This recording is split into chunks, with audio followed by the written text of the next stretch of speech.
Live 10 at 10. We begin tonight with breaking news out of South Fargo. Good evening, everyone. Thanks so much for joining us tonight. Police remain at the scene of an armed robbery along South University, and they've just been called to another robbery, the second being called at the Spirit Shop east of Cashwise. Let's begin with robbery number 1, just before 9 at the Bottle Barn. That's at 2515 South University. Investigators say a man walked in, showed a gun in his pants. He left in what police say was a gray Corolla. No one was injured. Within minutes, we got word of a second robbery, this one at the Spirit Shop at 1403 33rd Street South east of Cashwise. The description of the robber matched the one from the Bottle Barn. Police set up a perimeter in that area. That's where Christine Stanwood joins us live. What can you tell us, Christine? That's right, Mike, and we are actually right outside Spirit Shop where police officers are speaking with what looks like a suspect involved in both of these armed robberies. We just got to the scene. We just rushed over from Bottle Barn, and we're right across from Cashwise. What we know now is that there is a police perimeter set up, and we're looking to bring you more throughout the show. Mike? Christine, thanks so much. We'll expect a live report from you later on in this report. Tonight's robbery follows several reports of dumpster fires in South Fargo tonight, a couple in the general vicinity of the Bottle Barn. The calls started coming in as early as 4:30 this afternoon. They became more frequent right up to the robbery call. A juvenile may have been taken into custody. Now, if you saw anything out of the ordinary at these addresses, call police. Tonight's crime comes as Fargo police hosted a meeting on the city's southwest side. Nearly 40 people showed up at Kennedy Elementary with concerns regarding robberies, burglaries, and car theft. Police suggested apps and websites that they could use to track crime, along with tips for people to stay safe. Police say they'll be contacting homeowners and apartment managers if they see garage doors open. One man attending tonight's meeting said his car was stolen after he left his garage door open. Seems pretty obvious when you hear it to lock your door, but when they actually tell you that people are walking around stealing stuff, looking for open doors, then it makes a difference.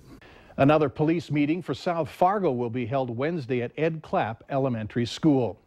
Dozens of Kindred residents gathered for a prayer vigil for the bus driver who had both of her legs amputated after that tragic accident involving 4 semis last Friday.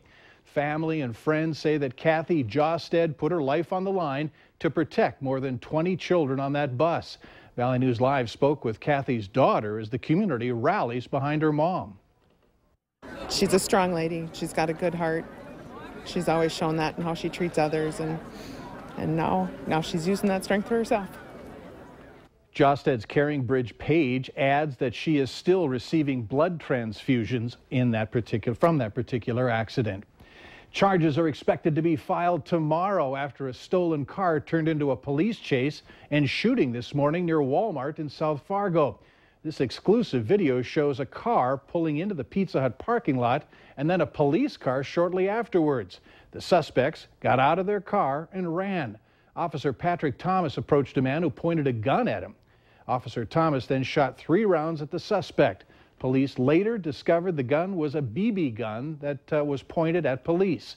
The suspect in the shooting was taken to Essentia Hospital. No word on his condition.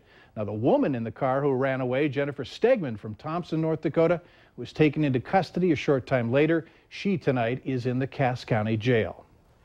North Dakota Governor Drew Wrigley says he will not run for governor. He recently admitted to an affair with a woman in Bismarck. Well, in a written statement today, the lieutenant governor says he and his wife have concluded that the onset of a campaign is not consistent with the current needs of our family.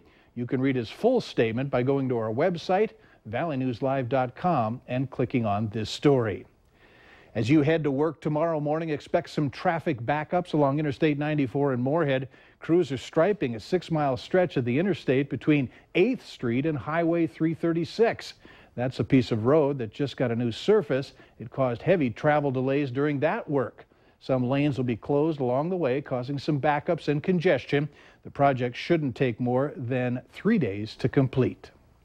Just over a month ago, a North Dakota judge issued an injunction exempting 13 states from U.S. rule under the Clean Water Act. This rule dictates which waters fall under federal jurisdiction, but some lawmakers see uncertainty. The government says it will decide jurisdiction over waters on a case-by-case basis, a broad definition that is troubling many states. Peter Zampa spoke with two senators asking the Environmental Protection Agency and the Army Corps of Engineers to revise the rule. Senators Heidi Heitkamp and John Barrasso introduced a bill that calls for the revision and clarification of the Waters of the United States rule. They say the rule is overreaching and leaving people across the country wondering which waters are federally controlled. Have gone too far. There are state rights issues here. There are issues about ability of people to use the water on their own lands. Senator Barrasso's state, Wyoming, is exempt under the judge's injunction. North Dakota Senator Heitkamp's state is free as well, but she says it's a problem that not all 50 states can say the same. It doesn't create a national standard, and so I know there's a number of other jurisdictions that wish they were included in the North Dakota litigation, and I'm sure they're trying to work through that now. The senators believe some measure of federal protection is necessary for U.S. waterways, but to the extent that the rule calls for, not so much. They say that even the smallest bodies of water may be under federal jurisdiction on a case-by-case basis. Potholes, which are isolated wetlands within North Dakota without any surface connection at all to navigable water, could be considered waters in the United States and jurisdictional. I reached out to both the White House and the EPA for comments, and neither would provide one aside from an EPA spokesman saying they generally do not comment on pending litigation. In Washington, I'm Peter Zampa. The other states exempt from the rule under the injunction are Alaska, Arizona, Arkansas, Colorado, Idaho, Missouri, Montana, Nebraska, Nevada, New Mexico, and South Dakota. All right, let's go back to our top story. Two armed robberies within about 45 minutes on the south side of town. One at the Bottle Barn, which happened about 8:45. That's on South University. The other about 25 minutes ago at the Spirit Shop. That's east of Cashwise. Let's go back to Valley News Team's Christine Stanwood, who's there with an update on the investigation. Christine? Mike, we just are at the scene right now, and we did see two people get handcuffed. They were just released, so we do not believe that those were the suspects involved with the first or second robbery. We're learning more information as the night continues. Be sure to stay with us. Mike, back to you. All right, we'll have updates for you on valleynewslive.com or also on the Valley Today, which begins at 4:30 a.m. right here on Valley News Live.